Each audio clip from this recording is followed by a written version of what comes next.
Never retire. One of the top 10 dumbest things I've ever heard in my life. And I'm going to make this video in reaction to something I saw here on YouTube University. And before I get into the video, I want to thank the sponsor of today's video, Skull Vodka, who absolutely does not sponsor my videos. They just make them possible. You might want to have some ready because I saw this never retire on YouTube University hour and a half ago.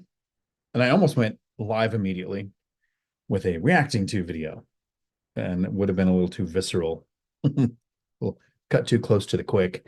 So I thought I'd wait. I thought I would saturate myself. And remember, Dan, you can't drink all day unless you start early. Cody, we'll see you Saturday at the Robin Hood event. Looking forward to it. It's going to be exciting. It's definitely not going to be me talking about how you shouldn't retire. So I'm on YouTube University. I see a channel that I've never seen before. So I'm actually going to probably go down the rabbit hole after watching the video. I liked what they were saying. It was the clickbait thumbnail and title that got me. So it was called Retirement Transformation. Can't read my own writing. But it was never retire. A couple 100,000 views on this video. And so, I fall down the rabbit hole of looking at comments and people saying, yeah, never retire because, and they list off a few things. Most people die soon after retiring. Don't retire. What will you do about healthcare? Don't retire. You'll lose your purpose or your identity. Don't retire. You'll be bored. What will you do with all your time? I see this list of don't retire things. Now, believe me, I've been a Marine. I've been a cop. I've been married a few times. I've raised 3 kids. I have heard some dumb things. So to make it to the top 10 dumbest things of never retire, being the list of top 10 dumbest things means the dumbing continues. Let's break this down one at a time. First, I can statistically prove that you will die soon after retiring. I can absolutely use data to prove it. So yeah, I could see the comment. The person saying, don't retire, you will die soon after. According to Minority Mindset, Jaspreet Singh, who I watch often, another good channel, great channel, about 0.08% of people reach financial freedom before retirement age. So less than 1% of people have the ability to retire early. Some don't even do that. They can be super wealthy, have plenty of ability to retire early, but don't. So a very small percentage of people retire early. So that means not half, not most, but almost all, so like 99.2% of people either pass away or work until retirement age or live on social programs, disability, welfare, whatever. But most people work until retirement age, which is moving closer and closer, moving further and further up in age. As the life expectancy goes down in age. So of course, if most people work until you're so old, you're about to die. Most people are going to die soon after retirement, meaning the sooner you reach financial freedom, the sooner your assets can pay for your life and you do not have to work and you have the option to retire, the more likely you are to be able to retire and not die soon after. I define that statement as duh. Yes, most people die soon after they retire. Doesn't that mean don't work until you're so old that you're about to die? Okay, so let's go to the next link in this logic chain.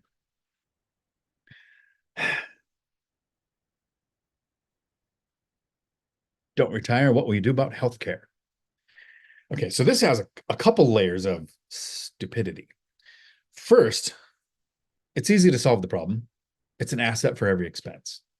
Most people think your employer covers your healthcare, and that is not what happens in any case. In any scenario, that's not what happens.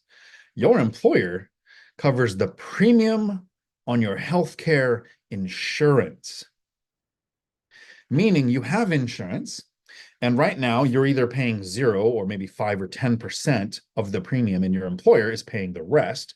So they're paying 90 or 95% or 100% of the premium for your healthcare insurance.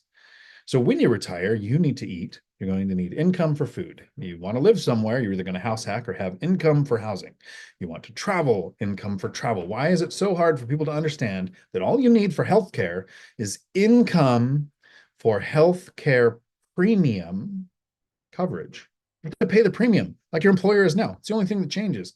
You have a major health event. Your employer is not going to cover what isn't covered by insurance. Not, that doesn't change. It's that they're covering the premium. So it is an asset for every expense. I have the food duplex, the travel triplex, vodka fourplex, vehicle duplex, healthcare duplex. Bigger your family is, the more assets you might need for healthcare. So don't let, that's the first level of how dumb it is to say, I have to work for healthcare. The second thing is your job, write this down, is killing you. You have hundreds of thousands of years of evolution where we are not designed to have an alarm clock. You have an alarm clock. You have a jolting, you have to get up now. You have a schedule. Doesn't matter if your body says, hey, based on everything that's happened in the last 10 days, I need to sleep right now. No, it's middle of the workday. You've got to be at work. Everything about your job, from the schedule, the alarm clock. Imagine if you're my friend Millennial Mike, who will be there Saturday at the Robin Hood event. And he's all of a sudden working the night shift because he gets a promotion to sergeant. Look at what that's doing to his physical life, not just his social life, but his physical life. How much stress that's going to put on his body. The sooner he can retire, the better his health will be. It has nothing to do with insurance. So the sooner you are able to make work optional and remove the stress of an alarm clock, the stress of customers, the stress of needing to perform, and if you don't work next month, you don't eat next month, and all of those things, the better your health will be. So the argument of don't retire because of healthcare is the opposite. And let's take it down to the next thing. Don't retire because you lose your purpose or your identity. Now, I'm probably a victim of this for a period of time in my life, and I have learned. That's why I'm sharing my information. I've been retired a little over 2 years now. I retired in 2022 after 12 years of investing. And I had been demoted down to the president of my company. I was the president of the Northwest Career Colleges Federation, and I was on several wheel boards for transportation companies, which is a weird pun. And I was Lean Six Sigma director for Department of Licensing process improvement for the DOL. Would go in and we would do the Lean Six exercises to improve their processes and then let them screw it all up. And I was gone. And all of these things identified me. And I want you to understand this. And this is not Skull Vodka talking. This is me talking, trying to save you from falling off that cliff. If you have to be compensated to be somewhere, it is impossible for that to be your purpose, for that to be your identity. You are being bribed to be there. You can fool yourself.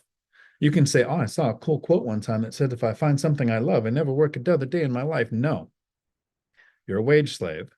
If you have to be compensated to be there, it's not your purpose.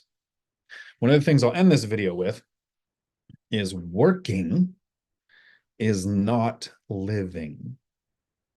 But before I get to that, I want to talk about, so your purpose or identity, you have to be paid there. It's not your passion. You might be passionate about that, but it's not your passion if you have to be paid to be there. Towards the end of my working career before I retired, I did say things like, I don't love my job so much I would do it for free, but I love this job so much it's the only one I would do for money.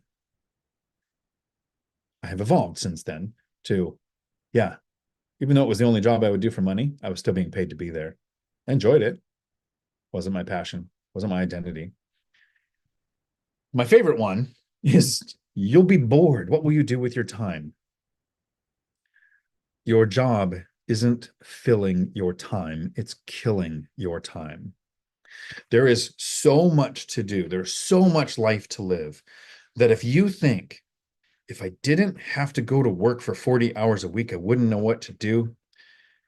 I'm going to use this analogy, and I want to see if I can bring you along this story with me. Imagine this. We've seen movies about this. I've interacted with people like this working in law enforcement. I've had Bugwire, that guy, because there were bug wires and everything, and every electric device was listening to him. But there are people, all right, clean slate.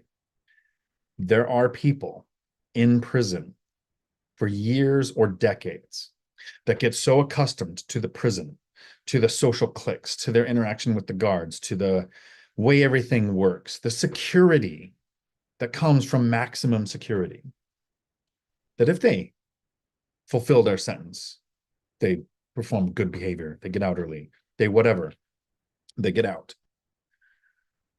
The recidivism rate isn't always just because that person has a character trait that says, hey, I'm going to do bad things. There are people who do things in order to go back to prison because they understood it and they liked the confines of, I know what's going to happen. I know when the meals are going to happen. I know where I'm going to sleep. I have all the security that comes from maximum security. That's what I picture when anyone says, well, I don't want to retire. I don't know what I would do with my time. I don't mean to say this to insult the people watching this video or anybody you share this video with. You're in prison at construction that you don't even see around you. And you're using the excuse of, I don't want to escape to freedom, to financial freedom, where I don't have to work for money. But I'm going to commit the same crime of going to work for a paycheck. It's not filling your time, it's killing your time. You're going to keep killing your time so that you can't actually live because, like I said a few minutes ago, there is so much more to life than working. And I'm hoping to open up some minds and let you realize that there's more to life than working, especially when working for money is the dumbest way to make it. And I can prove that too. The United States government, where I live, I'm in the US, I live in Washington State. Washington State, there is no R. And this government that we have voted into office, that we have created, creates these things called sin taxes. We don't want people to smoke because it's bad for health. We have secondhand smoke, whatever the reason is. So we tax cigarettes, we tax tobacco. We don't want people to drink too much alcohol because somebody's stupid.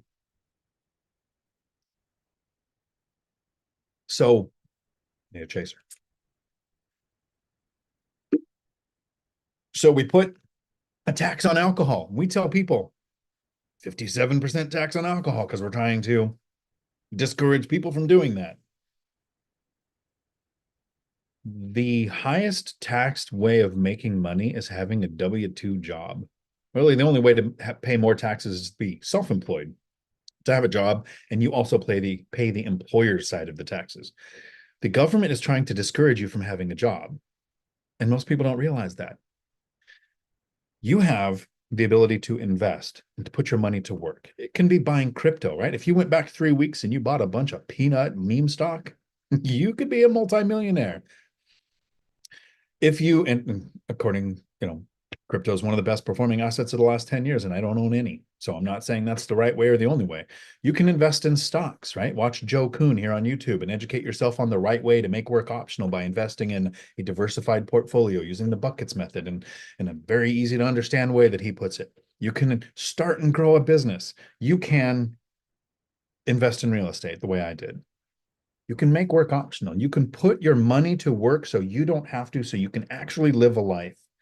And I don't care if you're kicking and screaming, I'm going to drag some of you along with me. Because this life is amazing once work is optional. You can choose to keep working. I'm not saying you have to quit.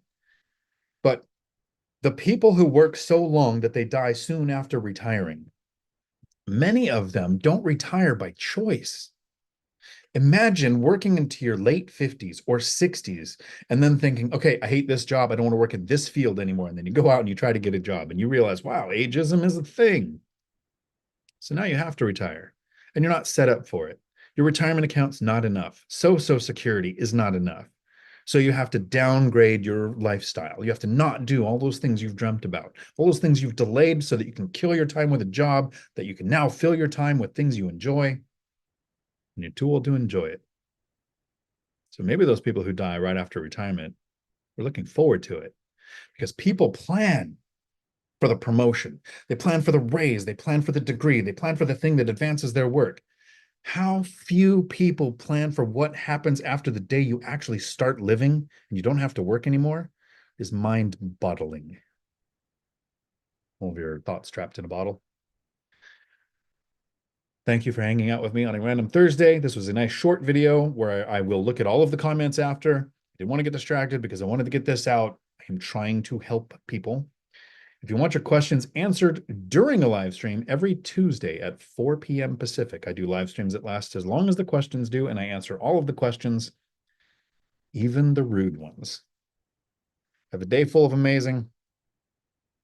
Let's get out there and make work optional.